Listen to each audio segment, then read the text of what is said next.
Welcome back to the Red Dice Diaries. Hopefully this is the first of me sort of struggling towards something like a regular schedule with the podcast, because I appreciate I've not recorded an episode in a while. And rather predictably, if you know me, I'm going to start with a bit of a moan. So in this episode, I'm going to be talking about something that has been boiling my piss recently.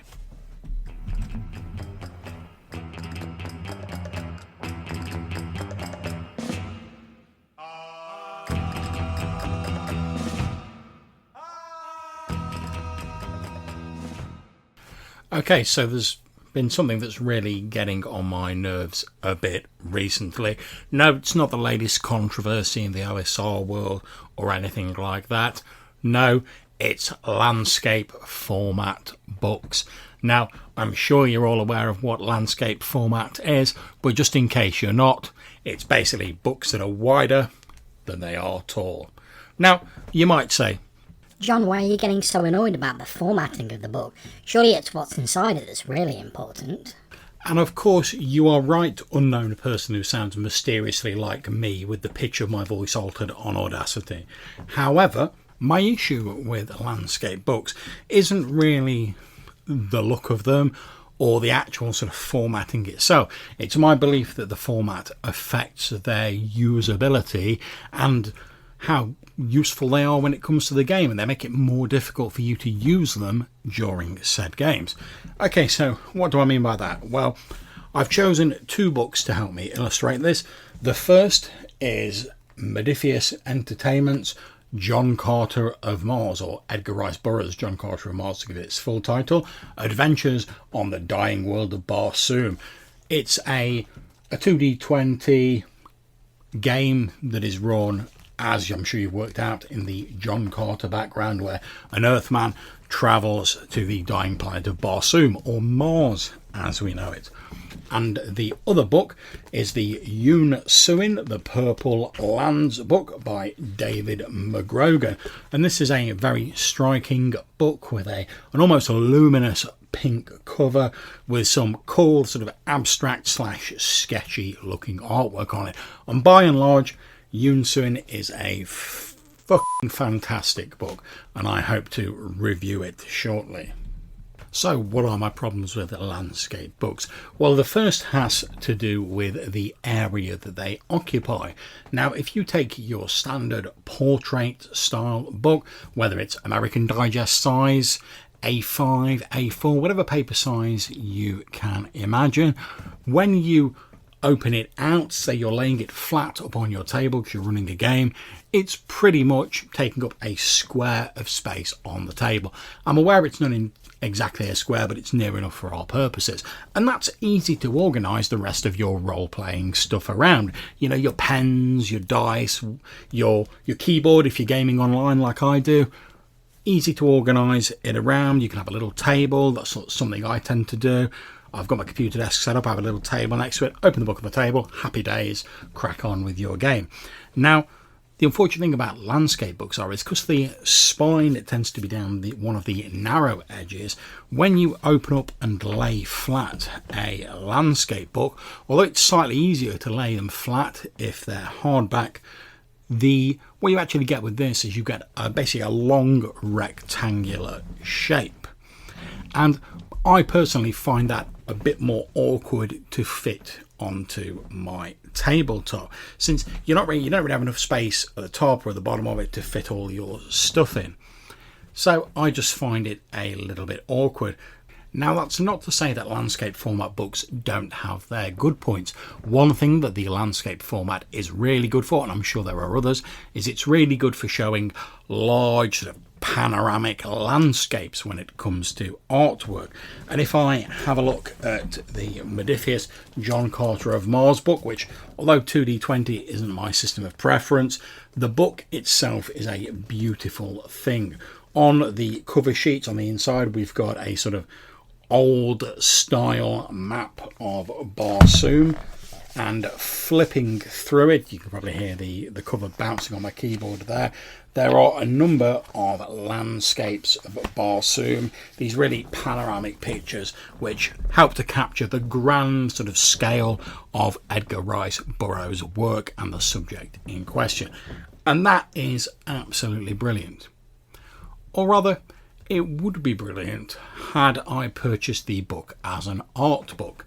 Now, I'm aware that many people, myself included, love to have a book with nice pictures, artwork that complements the text and makes the experience of reading it a bit more enjoyable.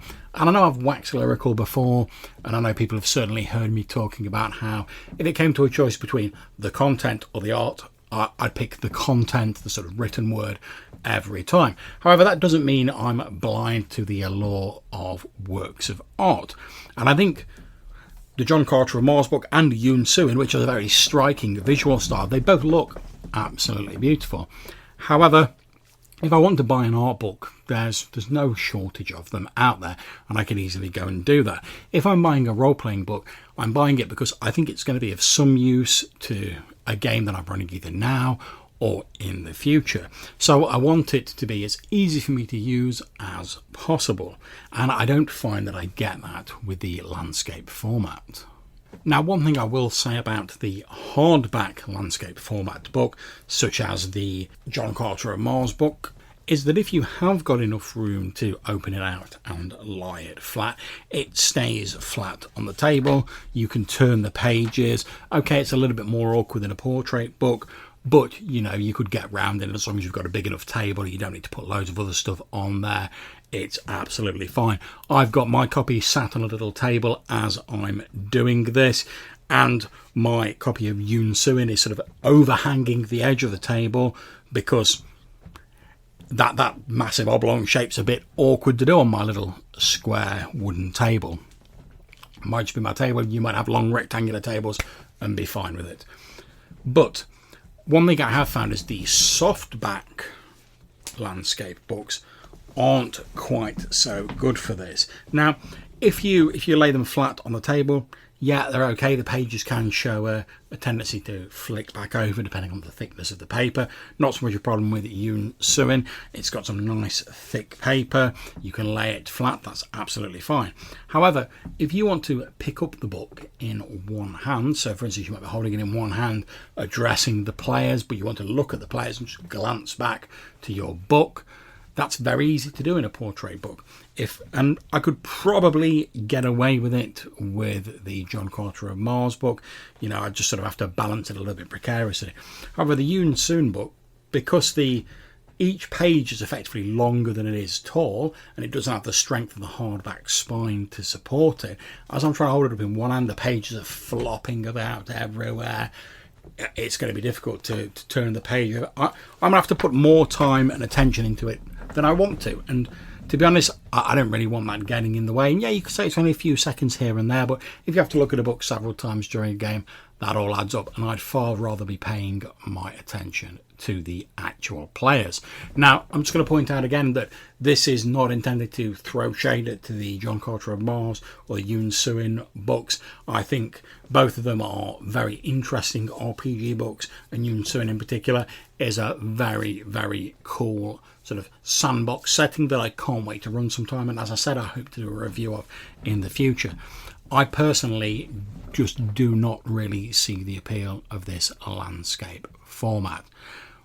Now, before I start going on for too long and moaning about the good old days and stuff like that, the last point I'm going to mention is that, as I'm sure you've seen if you've seen any of my videos or anything like that, or any of my actual plays, I have some big bookshelves in my room where I put my roleplay books on.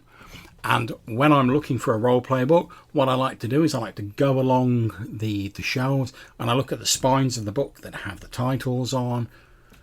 I select the one I want. I've got them sorted roughly into genres and systems, and I pull out the one I want, start reading it, happy days. However, if I try and put one of these landscape books in so that the spine is facing outwards, the book sticks out from the bookcase by about 2-3 inches, depending on the size of the book. Certainly the John Carter of Mars book would stick far, far out, although I don't think it'd be as bad with Yoon Suin. But I don't want to be accidentally knocking into my books as I'm walking past them and knocking them off the shelves and potentially damaging them. So what I've ended up doing is turning them up the other way and putting them on the shelf. And you might say, well, great stuff, John, that's that problem sorted.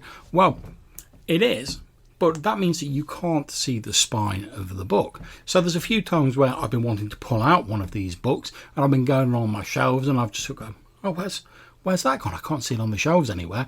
And it's there. It's just that all you can see when you look at it are the size of the sheets of paper that make up the pages. You can't actually see the spine.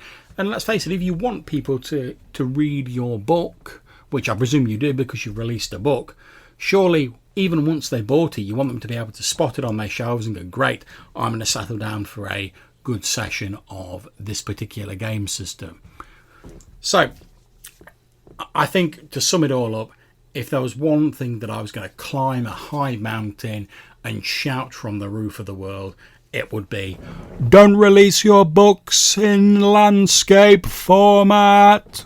And that's my ramble for this Friday. If you've got any thoughts about landscape format books, you want to chat to me about this subject, you want to disagree with me, you want to agree with me, absolutely fine. And if you want to do that and let me know about it, you can reach me by email, either at reddicediaries@gmail.com, or you can go onto the Anchor app and leave me a voicemail message. I really do love getting voicemails. It's one of the best things about running a podcast for me. And especially if you struggle with content like myself, it helps keep those ideas going, and it helps sort of foster this feeling of community between the people who are actually making podcasts. So please do not hesitate, even if you maybe think, oh, I'm not too sure about it, get in touch, leave a voicemail. That'll probably get played in one of the shows, and I'll do my best to respond to it. So until I speak to you again, take care, and whatever game you're playing, whatever the format of your book, have fun and enjoy yourselves. Take care.